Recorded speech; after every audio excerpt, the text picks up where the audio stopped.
бисмиллоҳи раҳмони раҳим. Ассалому алайкум бародаро.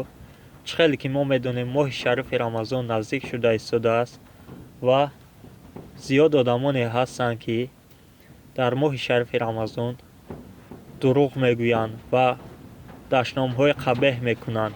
биёед ба ҳадис таваҷҷӯҳ кунем.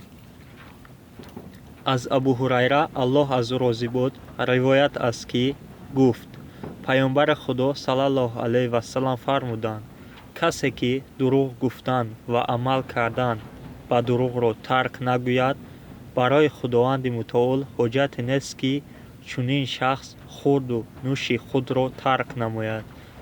пас мо мебинем ки касе ки дашном мекунад ва дурӯғ мегӯяд ва гапҳои қабеҳро тарк намекунад, барои он шахс чӣ рӯза бигирад чӣ нагирад ҳеҷ фоидае надорад.